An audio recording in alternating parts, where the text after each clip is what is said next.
Protections,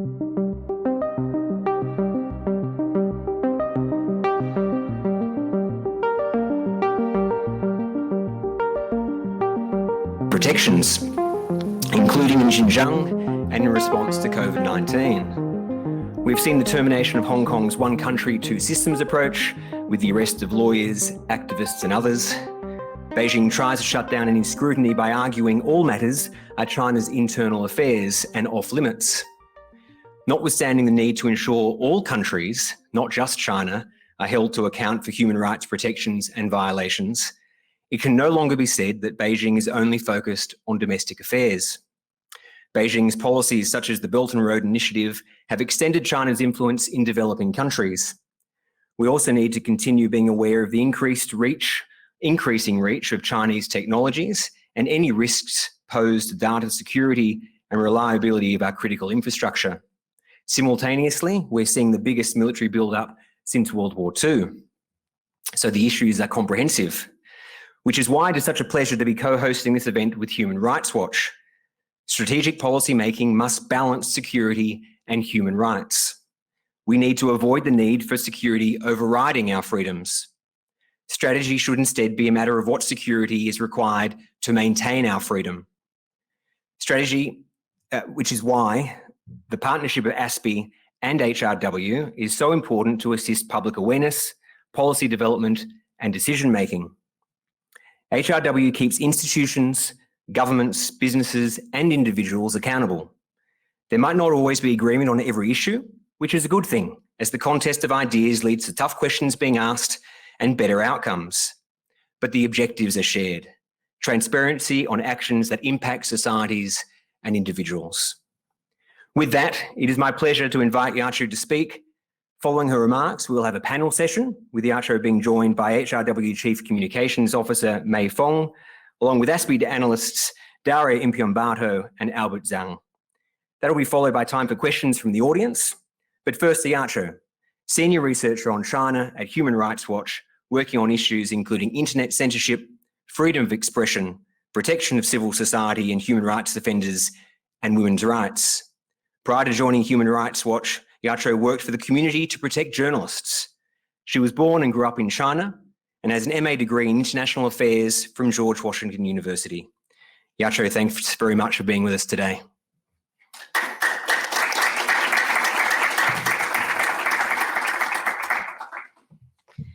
It is really an honor to be here.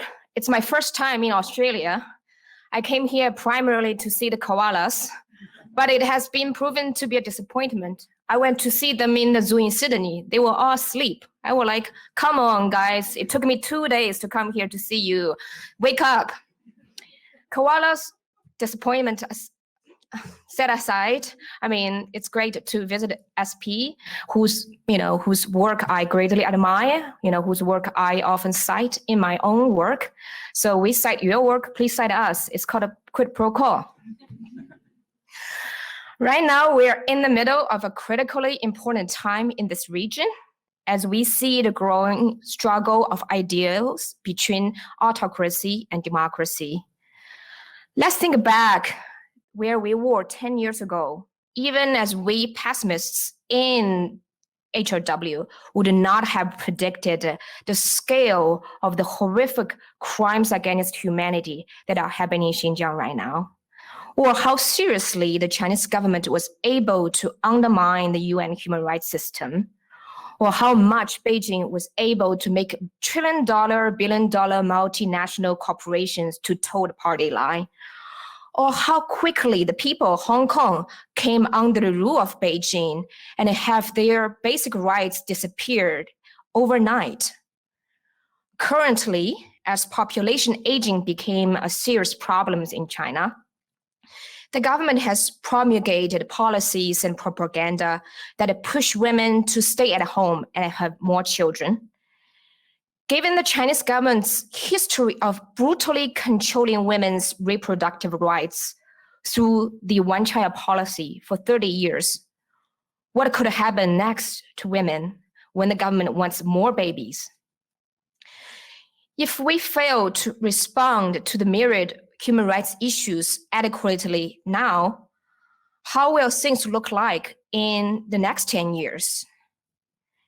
This frightening prospect requires immediate attention, and it is why we needed to place human rights at the center of our foreign policy towards China. This morning, I woke up to read the news, and I saw an article which said, I quote, "The Belt and Road Initiative may shrink from a strategic vision of economic cooperation across land and sea to a regional multilateral cooperation initiative." Nothing really wrong with this analysis. Not a week goes by without a new article, a new report about the BRI.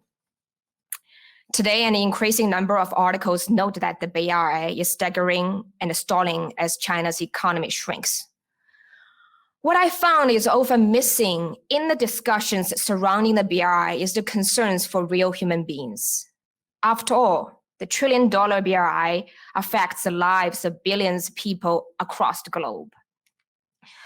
How local people benefited from the bridges, dams, roads, and the ports built by Chinese companies.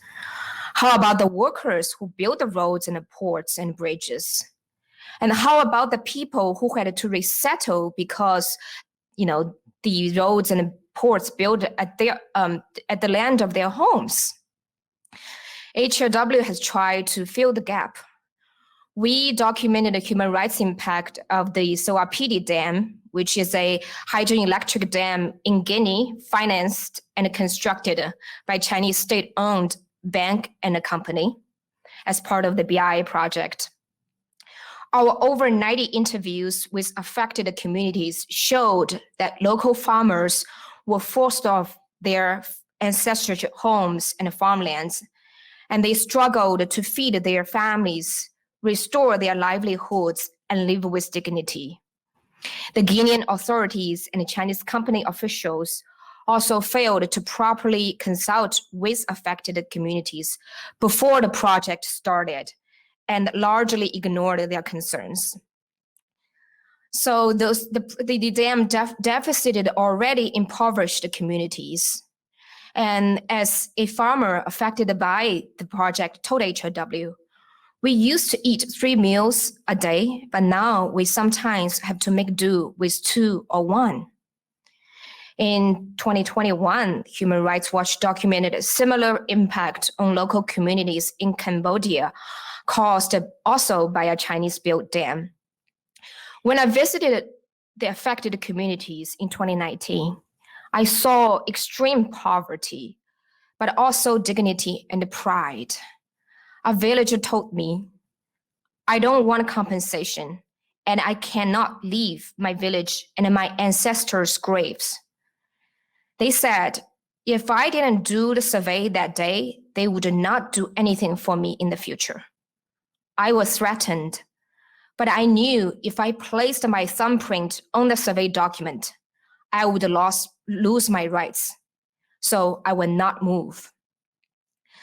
And it's not just the rights of the local people where those projects are located are violated, but also the workers who built the roads, the ports, the dams.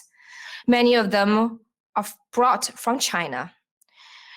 China Labor Watch, which work with us on labor rights issues, has documented how workers described being deceived to work illegally and forced to work while infected with the coronavirus. They describe of having their wages withheld and having their passports confiscated. Some who got injured at a work site became permanently disabled after being denied proper Medicare.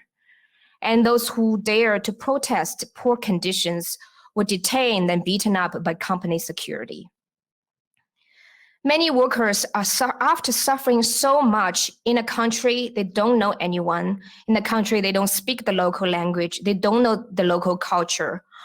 After all these sufferings, all they wanted was going home, but they couldn't because of China's stringent COVID control policies. So some chose to end their life. Those harrowing stories have not received much attention by the media or been the center of discussions by policymakers. These studies done by Human Rights Watch and our other human rights organizations are just a few snapshots of the human rights issues associated with China's BRI, with China's gigantic overseas investment project. And China's overseas investment is just one part of the China story. China is also exporting censorship and surveillance around the globe. Here in Australia, the Chinese diaspora have to use WeChat if they want to stay connected with people in China, because that is all that is available to people inside China. And then unavoidably, the diaspora here get sucked into the Chinese government's machinery of censorship and surveillance. When we talk about the Chinese diaspora, there are all those stories about people being agents of the Chinese government. But more often than not, the reality is that the diaspora are the victims of the Chinese government's abuses. In the discourse around China, I often feel real people became chess pieces of a geopolitical chess game. And the players are politicians, media pundits, lobbyists, business people in China, in the US, in Australia, and other countries. As we see in the past few weeks, discussions surrounding Taiwan and the Pelosi's visit to Taiwan, pundits who won't be directly caught in the conflict have most of the limelight in the business of opinion making. But what we don't see enough is the voices of the Taiwan people. If anything happens, they are the ones who will bear the brunt. So my message here today to all of us in the community of China study is that when we do our work, let's center the people. Let's hear the stories of people whose rights are harmed and who are courageously standing up to Beijing's repression. Thank you.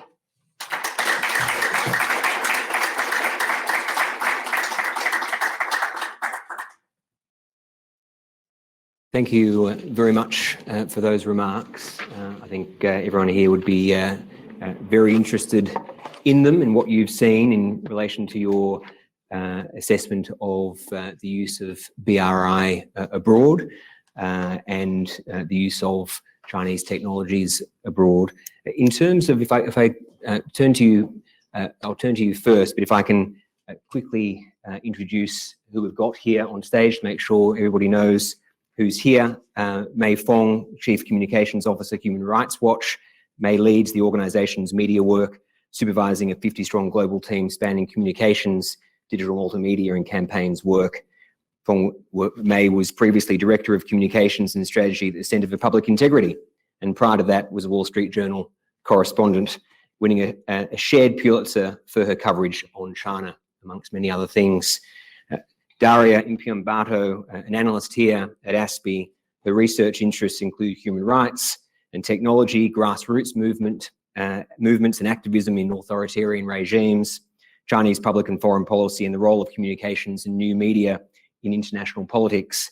And Albert Zhang, analyst here at ASPI as well. His research includes information influence operations, disinformation, artificial intelligence, emerging technologies, and some recent reports having got some global attention. So it should be a good panel. We'll have a few questions up here before I open up to the floor.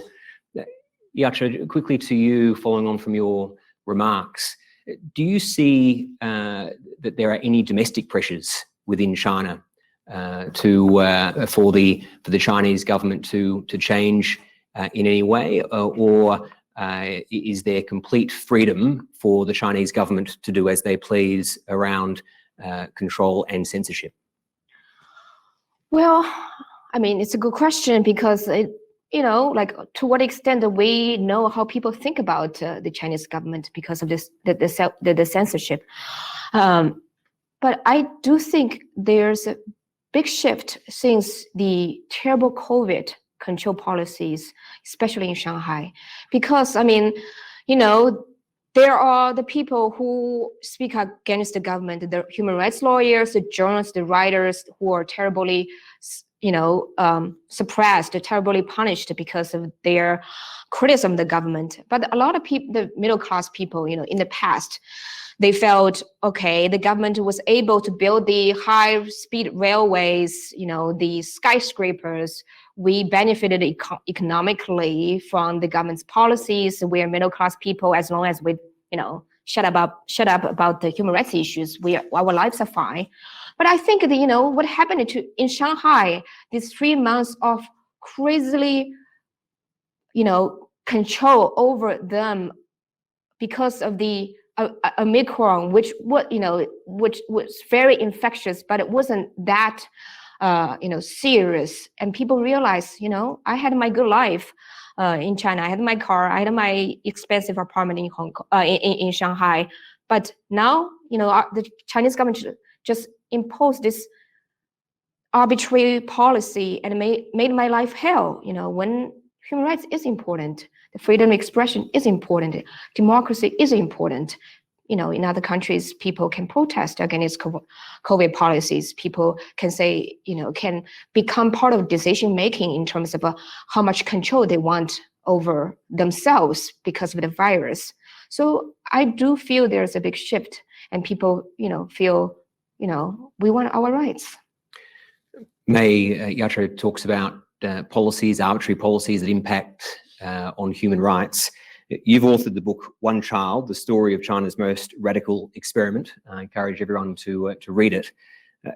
Can you tell us about the impact of China's one-child policy on society and gender imbalance, as well as to the economy? And what was the impact of the one-child policy being lifted in 2016, in your view? Thanks for the question.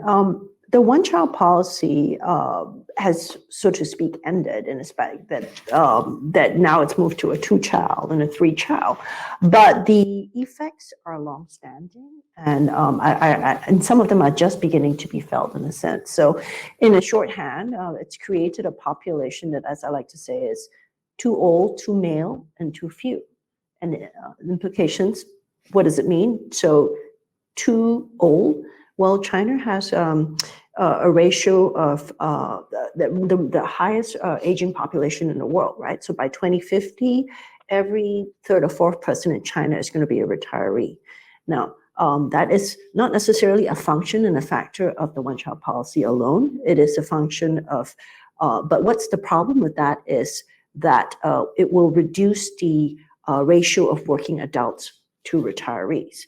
So the fact that people are living older is a function of our, expansion of our medical care benefits, all good things. The problem is there's a much smaller working base to support that. So that's why it's transitioned very quickly to a 2 or 3 child policy. They've gone from having just 1 child to please have 1 more child. So that's one issue. So from an economic perspective, this is very troubling because we see, and certainly the Chinese government is worried about it because, as you see from looking at Japan and other places, an aging economy is not typically a vibrant one. And one of the key issues, the bargain, the social component that Beijing has with the people is keep quiet about human rights in exchange for soaring economic growth. Well, what happens when that model goes? Second issue, too male. When you take the one-child policy and you couple it with a age-old preference for sons, then you have now 30 million surplus males. That is, I think, almost the population of Australia. So imagine if all of Australia was single men. So that has a lot of problems, right? Because first of all, it pertains to the first problem. How are you going to make your population grow when you don't have so many women? And then of course, it leads to a lot of issues, social issues. One of them is the issue of trafficking. So, it's huge amounts of trafficking that have risen. The scope is not fully realized, but definitely, from even when I was investigating and writing the book back, I could see incidences in Vietnam, Cambodia, North Korea. And now we've seen it spread even to Pakistan and so forth. One of the issues that recently we saw of Ukraine with the discussion on in Chinese media was a lot of people saying, well, this means there's a lot of beautiful blonde Ukraine brides that might be, interested in marrying Chinese men. This is the level of discourse that comes about because and it might sound funny, but it isn't really, especially for the people who are going to be the most disadvantaged, are typically male men who are coming from lower income society. So on one hand, it's very bad as a human rights implication for all the women who are trafficked. There was one issue very recently in Winter Games in Beijing. Right before that happened, a woman was found chained. And she had been apparently kept in captivity and forced to bear 8 children. And this was, and people were just amazed in China at how medieval this all sounded at the time when you're going to have the Beijing Winter Games again, and you can even control, like make it snow. You can make it snow, but you can't. A woman is being kept in chains. So this contrast is where it was. So where am I? Too old to male and too few, right? This is the issue now, right? Growth. How are you going to keep the growth going forward? So these are all long-standing issues that are sort of being felt now. And what I find interesting also in my current work as a chief communications officer is when I look at the digital surveillance issue, some of this, the use of what's being done in Xinjiang and other places to surveil and control people has its roots in the one-child policy and before that, because the whole root is to use technology for social engineering to control behavior. And even in its time, with the one-child policy, we see the extension. In fact, a lot of the architects and people involved in that, from the military scientist Chen Xuexin to Song Jian, and I can tell you all that later. But in short, we do see these issues. So it's not over. Just because the one-child policy has moved from a anti-birth to a pro-birth, doesn't mean the root and underpinnings and policies, which is a disregard for human rights, is going to keep promulgating forward. Fascinating stuff. If I stick with you for the moment, because of the topic, you talk about the use of technology and the control that can come with that. I've heard you talk before and was very interested in it, your views on why we have not seen comprehensive take-up of vaccines in China, particularly in the elderly, and why the birth rate is low. Would you be able to go into, for the audience, your thoughts on bodily autonomy issues in China?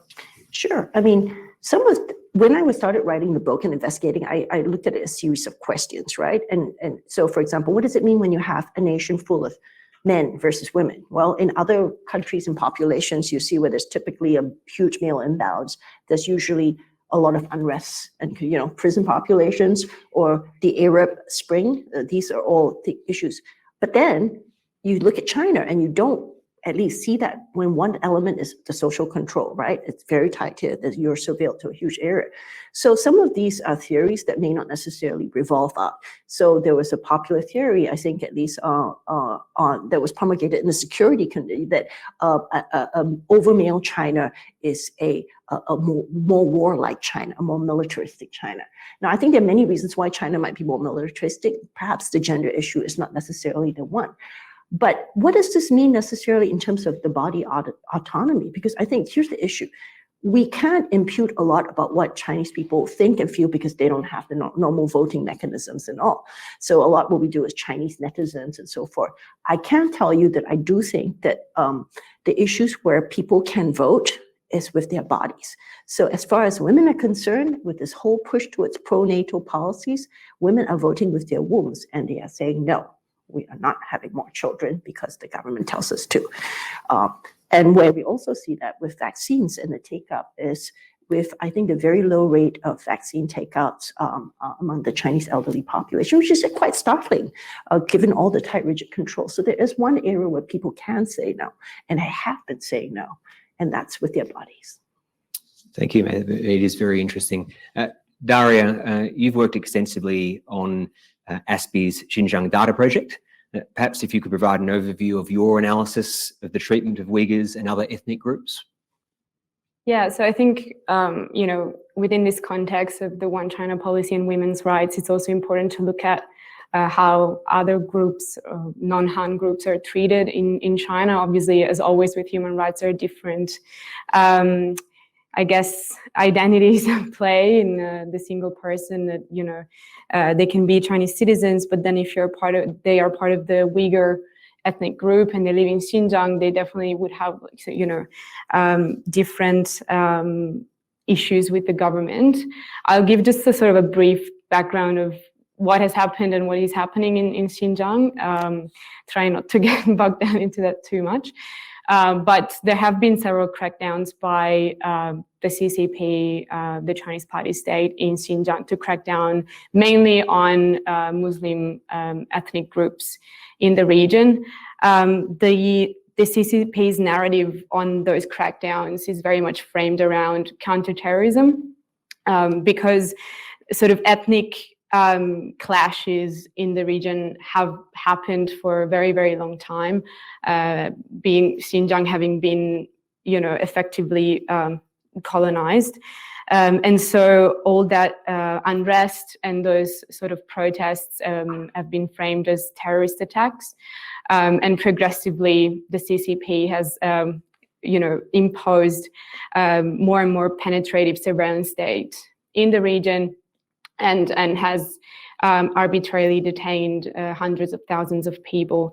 So there have been two main campaigns. One is called counterterrorism campaign, and the second one is called re-education campaign, where you know, people were sort of interned into these what the Chinese state calls re-education centers, to be effectively indoctrinated into supporting the party. So where does the women issue come into play here? Obviously, part of the crackdowns was also a crackdown on what they called illegal births. So, you know, there have been numerous reports of women being interned because they had too many children. So that is, it adds, you know, an additional layer to the I guess the roadblocks that women would face in that region. And then obviously, because now the state wants to move on to sort of normalizing these crackdowns, we got to a phase of just ubiquitous surveillance, where it is really, really hard to express one's choice and vote, even with their own wombs sometimes, because you can get detained for as little as getting pregnant. Albert, to you, your work on disinformation, in particular online, has got global attention, particularly recently. Can you share some insights into how you see Beijing using online information operations to project misinformation around its policies, including in Xinjiang? Sure. So over the last few years, my team here at ASPI, we've been tracking sort of Chinese information operations, and I guess understanding kind of how that those tactics and operations have evolved over time and sort of developed in sophistication. Recently, we published a report trying to assess some of the impact of these Xinjiang-related information operations run by the Chinese state. And in that report, we found that really there were three sort of key kind of tactics being used. So firstly, you know, instead of actually admitting that there are human rights violations occurring in Xinjiang and trying to rectify that, and maybe having a conversation with the population about how they can, you know, fix some of these issues and, I guess, recuperate those, they've gone an aggressive strategy to really just deny any kind of human rights abuses and really change the narrative across all of the sort of state media, I guess, sort of the apparatus industry itself, from diplomats in the information department of the Ministry of Foreign Affairs to state media to more sort of, I guess, grey zone influences, as well as other proxy groups as well. The other two sort of tactics we've seen include distraction, so trying to use whataboutism tactics to really take the attention away of media from reporting around sort of human rights violations in Xinjiang. We saw that being quite effective from the diplomat Zoli Jen when he used an image of an Afghan sort of child being, I guess, sort of held by an allegedly Australian soldier. And that was really a way to actually shift the conversation in Australian media away from human rights abuses in Xinjiang, from China's trade coercion, to really about about Australia's sort of war crimes inquiry at the time. And finally, the tactic that's I think actually quite most successful and impactful on, I guess, democratic discourse is China's attempts to silence and deter people from speaking up about human rights abuses in Xinjiang, but also any kind of critical reporting about China policies generally. So we see both sort of cyber espionage, surveillance, attacking people's mobile phones to track what they're kind of saying, talking about, or talking with Uyghurs in the region, but also transnational digital repression, coordinated trolling campaigns to target journalists and academics, including some of our panelists here today, to really stop them. And that makes the social media environment a really negative place for people to have open public discussions about China and the Chinese government. And yeah, so we're really only beginning to understand the impact.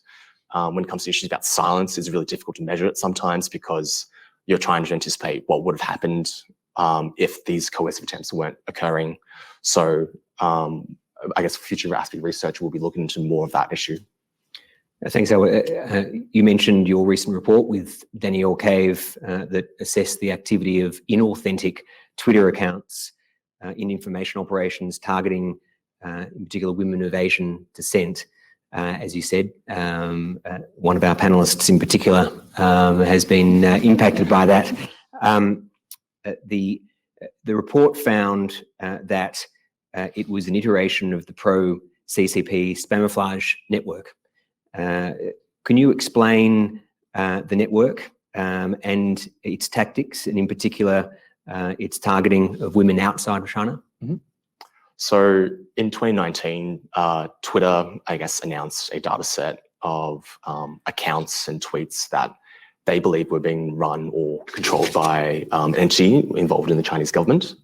And since then, we saw that this particular entity was targeting narratives reporting around Hong Kong protests, as well as Xinjiang. But also earlier this year, we saw them target both the Quad and Japan's, I guess, emplacement of their missiles in the Okinawa region, as well as targeting Lynas Rare Earths Minerals Company, which is an Australian rare earths company. But also, as Justin mentioned, smart sort of academics, women journalists, usually of Asian descent, because they have the language capability to actually look into China and see what's happening, see what discussions are occurring there. And what we, I guess, believe happens that the Chinese government saw this as a threat of them losing control of their ability to control narratives around how they want China reported. And I guess particularly female journalists and academics are targeted, or I guess by misogynists. It's a social media sort of behavior. And what we I guess believe was that the Chinese government was using this sort of already toxic environment to plausibly deny their activities targeting these journalists.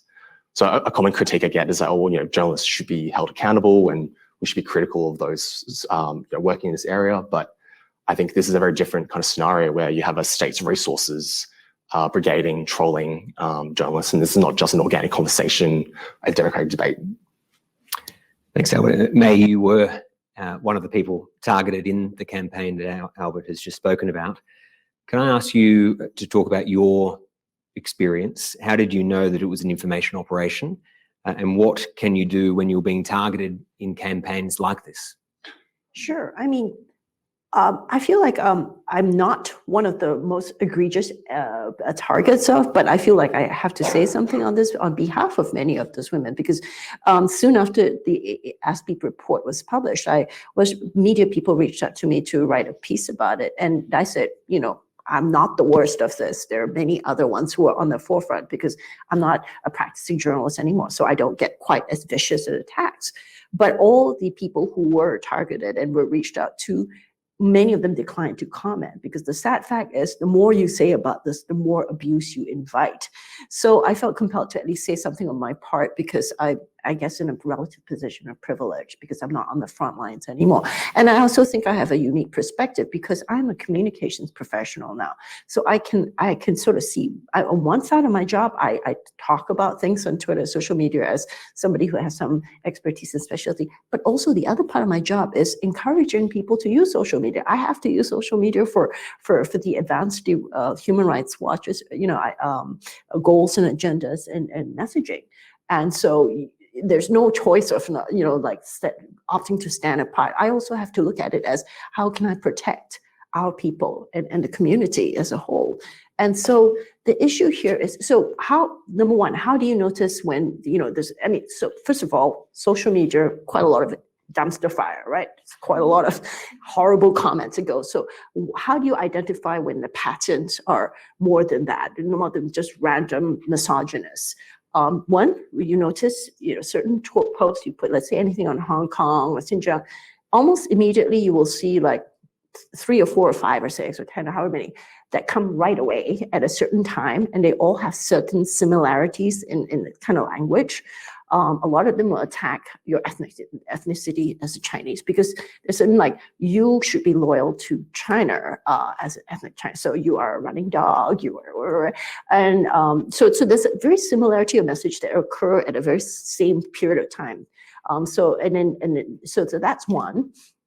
But I also, the Chinese Communist Party is not the only one that does this, of course. I also see similar messaging when we push out stuff on other issues, for example. This is not the only playbook that they do. But how do you deal with it? And that's the hard issue, because myself, I have a hard, thick skin, but I also have a lot of colleagues, who get very, targeted abuse, and it can be very, very wearing. So, so aside from investigating issues where it's a real physical threat, you'll get threats to come to your house, kidnap your children, rape you, whatever. All these things happen. So investigating those and making sure those are common are eliminated as much as possible.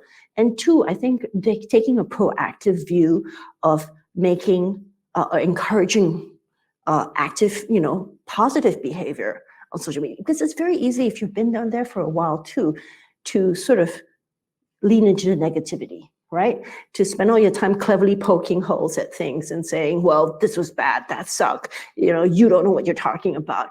And I think that's, your personal element of behavior. And the third thing we do as an organization also, and as some of the other boards and organizations I sit on, is to try and work with the organizations, with Silicon Valley and so, to improve the standards of that they take and they abide by in terms of how they police, what they take down, what they will allow.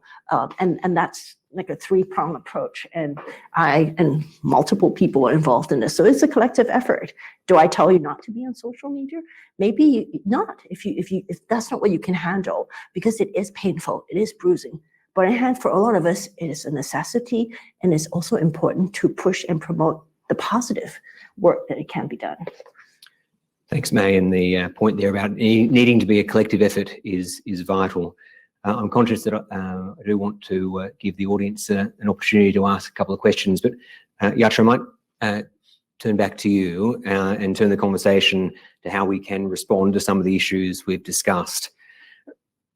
You wrote a piece in December last year about the Women's Tennis Association's response to the treatment of Peng Shuai, arguing that by suspending tournaments in China, it shows global business how to deal with Beijing. You said, and this is a quote, "It is also getting harder for big multinational companies to claim they champion human rights at home or internationally while prostrating themselves before Beijing." So how important is it that businesses respond like this to human rights issues? And do you think we can expect similar responses from other businesses to both human rights protections and violations? I would say, a great example of the double standard is the trillion-dollar company Apple. Apple in the US and in Western countries, this good reputation of protecting privacy rights. But, look at what Apple is doing in China. The data, anybody who uses Apple products are hosted by a Chinese government-run data center. And, Apple censors lots of apps that the Chinese government doesn't allow, big news media apps like the New York Times news app is not available in China, and not to mention the thousands of VPNs. So, if you have an iPhone in China, it's very hard. It's, to this day that it's almost impossible to use a VPN to, access websites like ASPI, because, the VPNs are not available in the App Store because the app, Apple toes lie to How else do Chinese governments demand? I mean, in terms of how to address the issue, call out their double standards. You know, you don't say nice things about yourself in front of Western media while doing all those terrible things in authoritarian countries. I think on the other hand, there are increasing push at least in the U.S. government trying to address tech companies' behavior, not just inside the U.S., also their behavior outside of the U.S. So it's not just a China issue. A lot of tech companies don't do well, like in countries like Saudi Arabia or in India. So I think this is an issue that I think they're increasing attention from legislators. Thank you. Yes, so we have seen all the recent issues around the Gulf tour and Saudi Arabia. All right. Thank you very much for that. I did want to give the audience an opportunity to ask some questions. So we'll start with this gentleman. If you could just let us, the microphone will come around. If you could let us know who you are and if you represent an organisation or yourself. Good evening. My name is David Reid. I'm just here as a private citizen. My question is about Magnitsky laws. Australia has passed them, I think, last year. As far as I know, they've never been used against any Chinese government officials. Do you think Australia might use that law in the future? Magnitsky. I mean, I don't represent the Australian government, so it's a bit of I think none of us here does. I think that's more a question for the Australian government, but we have seen, the US and UK governments already starting to put sanctions on individuals who have been, involved in the crackdowns in Xinjiang, and I think it's a positive move. So it would be welcome. Yeah, I think I would definitely want to see this happen. Sanctions can only work when governments work together. And for what it's worth, my view is that the Magnitsky law is a crucial law to hold egregious systemic violations of human rights to account. And I've written previously that I thought it was a mistake of the previous government not to use the Magnitsky law to sanction those responsible for the violations in Xinjiang. So I'm on the record in saying that they should be used, but it's not just in relation to Xinjiang. The history of Magnitsky, for anyone who's interested, is an extraordinary history. And is worth reading the work of people like Bill Browder. So I think governments around the world should work together, as the panelists have said, in terms of collective action. Magnitsky allows you to do that.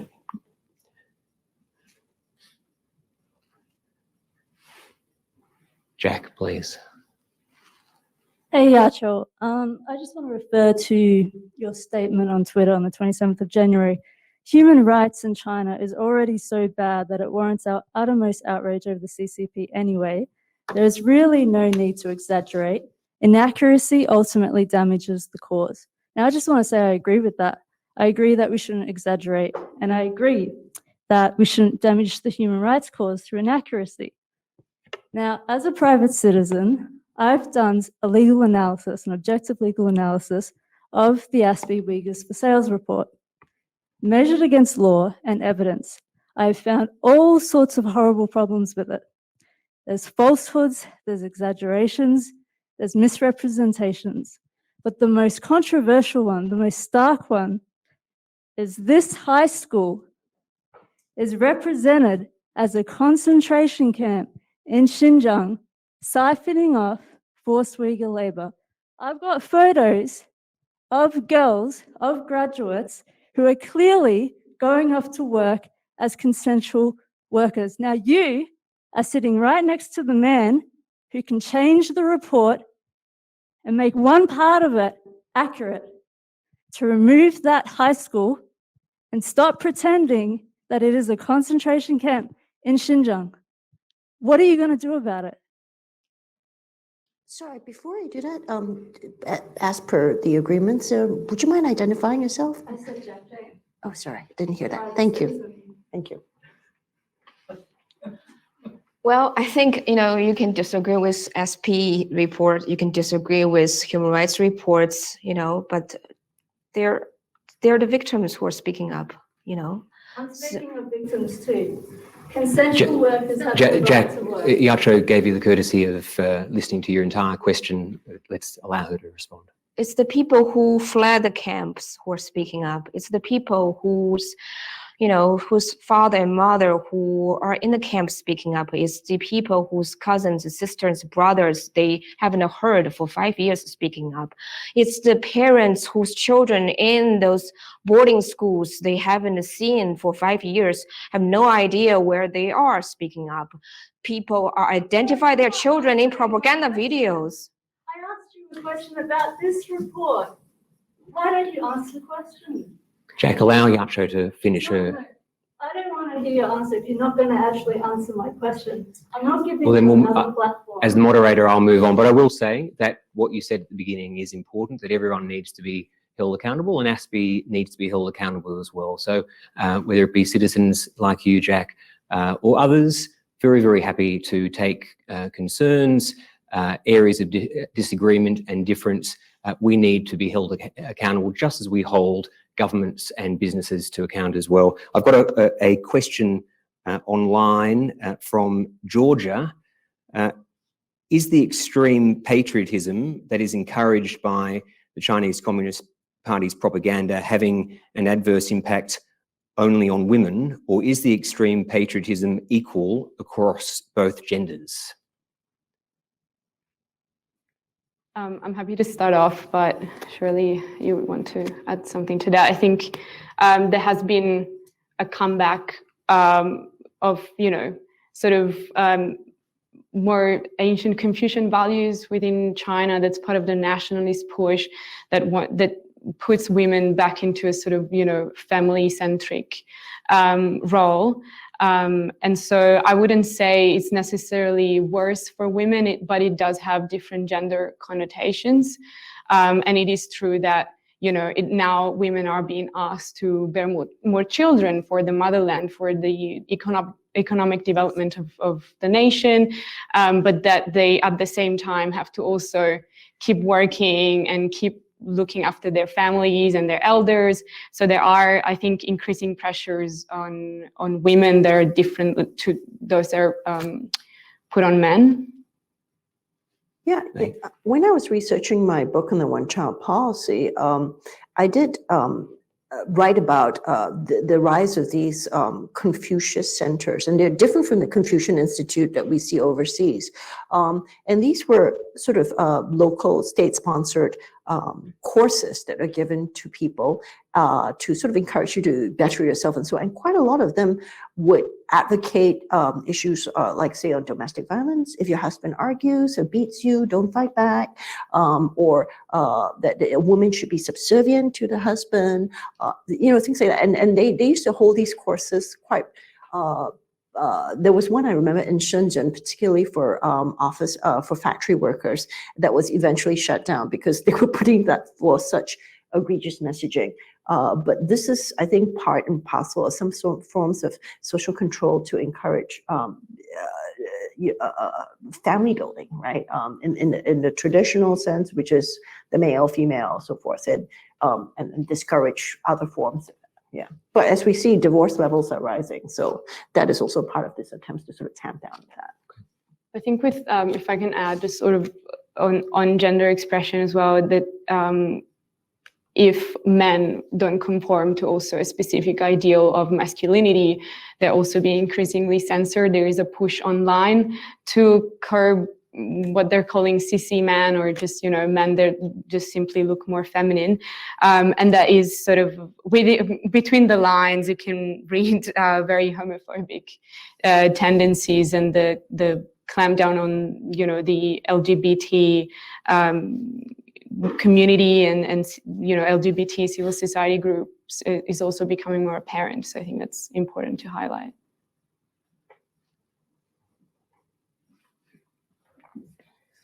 Fergus Hansen from ASPI, thank you very much for the panel. I was just wondering whether you're seeing, particularly in the Human Rights Watch work, any or evidence from the Chinese Communist Party that they're responding to the all the media and the work that you're doing to highlight human rights abuses in China, and what are the areas where they're most receptive to making changes? In terms of whether the Chinese government being receptive to making changes? Responsive to the abuses that are being highlighted, if there's any evidence where you're seeing any kind of response from them, to a positive response. Well, I mean, we're on the topic of women's rights. I mean, it's not the Chinese government, but the Chinese tech companies. We published a report, expose Chinese companies, especially big tech companies, having job ads saying, we hire women, we prefer to hire men, or we hire men only because somehow they consider men are smarter or work harder. Then after we published the report, then the tech companies stopped publishing those ads. So it's been a positive, and it has been, I think 5 years. I haven't seen that they were publishing ads that specify preference or requirement for men. So this is some achievement in the scheme of things going worse and worse. So, I just want to highlight there's still something coming out good, coming out from China. To your point about women voting with their bodies where they can't actually vote, do you anticipate or envision that since it is such a priority for the government for families to be bigger, that they will roll back rights, reproductive rights, for example, or other ways that they can push people to not be able to vote with their bodies as much? That's a good question. I don't know if I have a good answer, but we are seeing some beginnings of some rollback of reproductive rights in China in terms of some newly announced rules, which are not fully well understood yet, about the prevention of abortion for teenagers. We are also, I think, seeing some issues with clampdowns on divorce, for example. So these are worrying issues. I should also, of course, add that they are perhaps not as extreme as what we're seeing in America right now, right, with the rollback of the Roe versus Wade Act. But that's it. I mean, from a practical point of view, it's always much harder to make women have children than to prevent them, right? So this isn't always an issue. So it's much easier with a one-child policy to practice very egregious practices, including forced abortions. Much harder to sort of make women bear children and raise them. However, there has been some discussion about using, the Chinese government does have, digital surveillance tools and digital social control tools. So there's some discussion about whether or not this could be used to, say, induce good behavior. Say, for example, some of the, encouraging people to take care of the elderly parents, for example, which is one of the side effects of the one-child policy, and maybe potentially encouraging people to have more children that way. Now, I don't have any discouragement with the carrot approach for encouraging people to have happy families. Our concern has always been with coercion and how that can be employed in those means. Now, whether that can be used to, say, control for, that's in the realm of speculation, but I will say one thing. The Chinese Communist Party is unparalleled in the world in terms of what it has employed in the past, historically, on the reproductive issue. So we will be watching this issue and seeing where it goes. We've got time for 2 more. Hi, I'm Loretta. I'm here as a solicitor, but private citizen tonight. I have a question that follows on from that one. It's in regards to there's been a dramatic increase in the rate of users of assisted reproduction following the one-child policy and increasing age of women having children, not just in China, but everywhere. We've also seen, I guess, recently the CRISPR experiment, which was conducted apparently without going through the relevant ethical approvals inside China, which I imagine would be rare.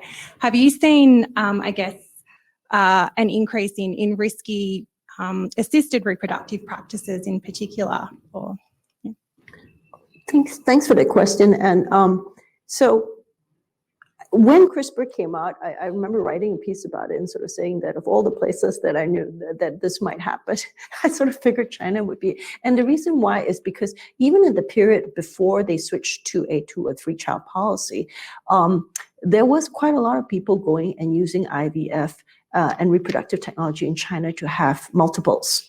And the reason with that was to escape the penalties from the 1 child policy. If you had twins or triplets, they would count as a single birth, and you would not be penalized by losing your job or having to pay heavy fines. So people were doing it not because they were having fertility issues, but to get that. So where science and technology are used to sort of human ingenuity to combat, issues like that's being used. So where we see it in the future, I don't know, but what we do have,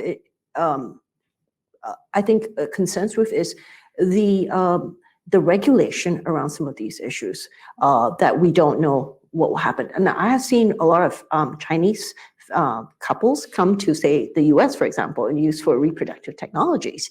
And this was pre, the 1 child policy. So for a lot of LGBT families, for example, would come out here. And then also, and so it was even a point where I would visit, and then the question became, and this is an issue with CRISPR, right?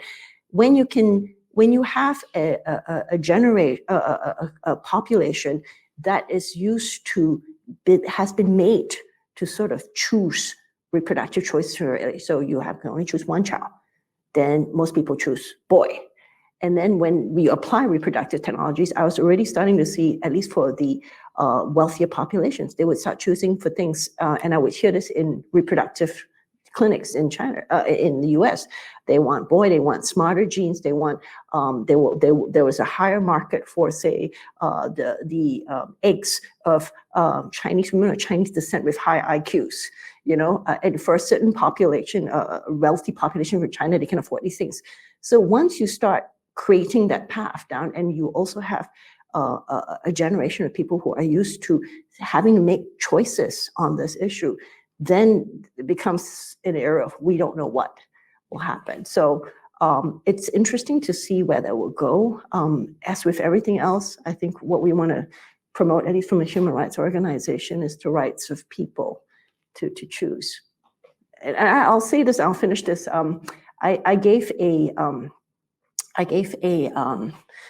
testimony before the US Congress about the rights of women. And so one of the issues I was asked by a pro-life US politician was on my concerns when I talked about the sex-selective abortions that resulted in this huge gender imbalance in China.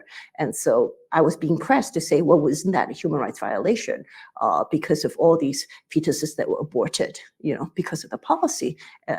And my answer to that was, if sex-selective abortion had been around when I was born, I would not be born because I am one of 5 girls. And I come from a very traditional Chinese family. And the reason why we had 5 girls was because they were trying for a boy. And if they had sex scanning, I probably wouldn't be born. However, that's it. If we truly value women, we have to value their choices. So that was my answer. Thank you. It's a very strong statement, Mei. Stephen, lucky last question for you. Hello, I'm Stephen Jedgetts. I work for the ABC as a reporter in Parliament House. I'm going to ask a self-interested question, which is, I'd like you to reflect on media coverage, please. And I know you've touched on this briefly before, but of media coverage, particularly mainstream media coverage of human rights abuses in China. What do you see as the main weaknesses of mainstream media coverage of human rights abuses in China? And if you're feeling generous, what are some of the strengths? Is this question for me? Yeah, well, both of you. Got you. Go first. Well, I think, it's a weakness, but I think it's a weakness that it's hard to overcome, which is to talk to real people. It becomes increasingly cumbersome to talk to human rights lawyers, activists, journalists. They can be punished, by talking to you, and then they are under constant surveillance. You can't even get close to them. So, for the media, I envy you guys. You still can have a presence in China. We got sanctioned by the Chinese government. So think about creative ways of how to be, to talk to real people, hear their stories. I mean, it's dangerous, but there's still channels, ways of, achieving that I really wanted to see the media doing more of that. I'm still very glad to see that there are still human rights stories coming out of China mostly by Western media, because the traditional Chinese media can't do that. So I appreciate that. I'm grateful to that, and I know the writers and journalists and lawyers, are grateful for that too. Okay. Oh, Sure. Well, let's allow could I Mei answer to answer that gentleman's question first? first.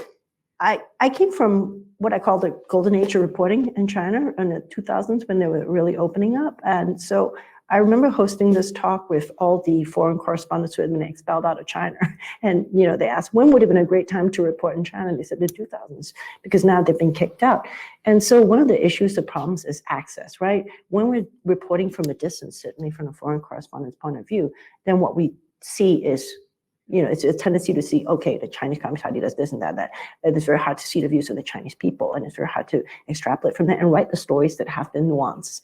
So I think particularly where we see a lot of the coverage most recently on Taiwan and the US visit to Taiwan, there was a certain element of, where are the Taiwanese people involved in this? Because there was a lot of US said this, the CCP said that, and there was a missing part. Similarly in Hong Kong with some of these issues. So those are where the gaps are. And I also think the other issue is because for-profit media is, great in some sense, but there are certain things that are missing, particularly, and I will say this for ethnic Chinese media, for example. There's a big element there where most newspapers, most major publications are for-profit there in that space. That means you have to be almost by definition pro-China to some extent, because pro-Chinese business, that's where you get your ads from. So I know, like, major consumption of as a consumer of Chinese media, this the coverage of, say, something like Xinjiang and what's going on there, for example, is slightly different from what we read. So we might assume, oh, everybody knows what's going on and this is that. So that's not necessarily the case. It depends on what you're consuming. So those are where the gaps are. Jack, if you want to ask a very quick question, please do so, and then we can go into the informal proceedings. This is a story that I collected from a reference in the Weakest for Sale report, but the story was excluded from the ASPI report. Thank you very much. It's a story of a Xinjiang Muslim child bride called Misbah al-Guri. She was pulled out of school by her parents and married off at the age of 15 to a 55-year-old wild imam to become his seventh wife. The husband would punch and kick her, not let her go to hospital because it was not halal, force her to cover her face and indoctrinate her with extremist ideas, which included viewing women as appendages of men.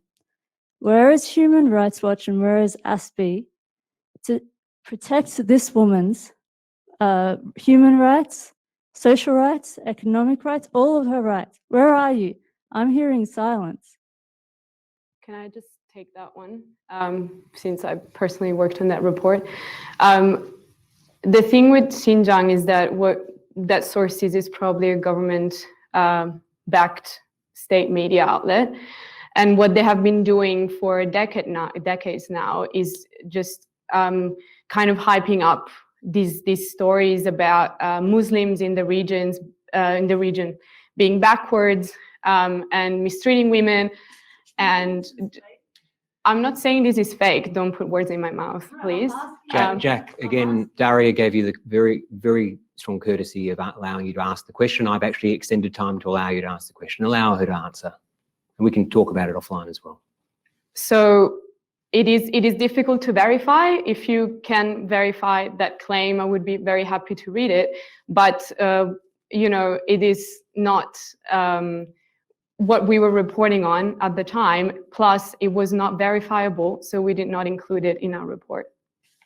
When you come back with something that is verifiable, we will more than happily, you know, check it. And we have rectified our report before. We're not scared of doing so. We're not scared of letting you talk right now. Excellent note to wrap up on. Look, I want to say thank you for everyone to have joined us. Hopefully it was very, very interesting across a range of topics. Yaqiu in particular for your remarks. Thank you, very informative. Mei, wonderful to have you here. Encourage you and all of your HRW colleagues to continue their absolutely brilliant work. I'm proud to know many of you and your work is excellent. Albert and Daria, very proud to have you as ASPI analysts. Continue to do the great work that you're doing. Hope everyone enjoyed, and let's have a chat over a drink. Thanks very much.